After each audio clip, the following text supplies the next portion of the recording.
गर्मियों में एसी यानी एयर कंडीशनर का यूज़ तकरीबन हर किसी का मामूल बन चुका है। लेकिन क्या आप जानते हैं एसी को अगर तरीके से इस्तेमाल न किया जाए तो ये हमारी बॉडी को नुकसान भी पहुंचा सकता है। तो आइए जानते हैं कि कैसे एसी हमारे लिए हार्मफुल हो सकता है। Number 1, allergy and infection. अक्सर औकात लोगों के घरों, गाड़ियों या ऑफिसेज में एसी की मेंटेनेंस प्रॉपरली नहीं की जाती, जिसकी वजह से एसी की डक्ट्स, वेंट्स और फिल्टर्स गंदे रहते हैं।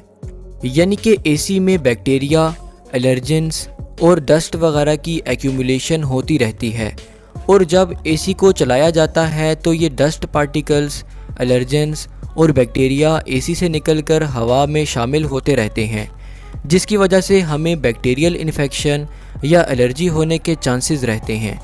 और बाज़ औक़ात इन पार्टिकल्स की मौजूदगी की वजह से एसी वेंट से स्मेल भी आती रहती है। इसलिए अगर आपका एसी हल्की हल्की स्मेल पैदा कर रहा है तो समझ जाएं कि आपके एसी में गंद इकट्ठा हो चुका है और उसको क्लीन करने की ज़रूरत है। Number 2, dryness. जब आप किसी गर्म रूम में कोई ठंडी कोल्ड ड्रिंक की बोतल रखते हैं तो उस बोतल पर छोटे छोटे वाटर ड्रॉपलेट्स इकट्ठे होना शुरू हो जाते हैं। ये ड्रॉपलेट्स असल में हवा में मौजूद वाटर वेपर्स के कंडेंस होने से बनते हैं। इसी तरह अगर रूम में एसी ज़्यादा देर तक ऑन रहता है तो रूम की हवा से मॉइस्चर यानी वाटर वेपर्स कंडेंस होकर एसी डक्ट में कलेक्ट होते जाते हैं, जिससे रूम में मौजूद एयर ड्राई हो जाती है, जिससे आई और स्किन ड्राइनेस की कंडीशन पैदा हो सकती है। इसके अलावा ड्राई एयर हमारे रेस्पिरेटरी सिस्टम को भी ड्राई कर देती है, जिससे रेस्पिरेटरी इन्फेक्शन के चांसेस बढ़ जाते हैं।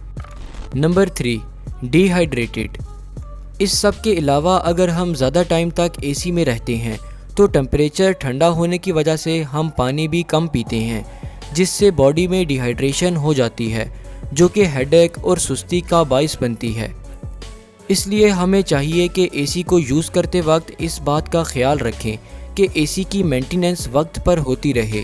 एसी को बहुत लो टेम्परेचर पर ना चलाएं और पानी का ज़्यादा इस्तेमाल करें ताकि हम एसी के हार्मफुल इफ़ेक्ट्स से बच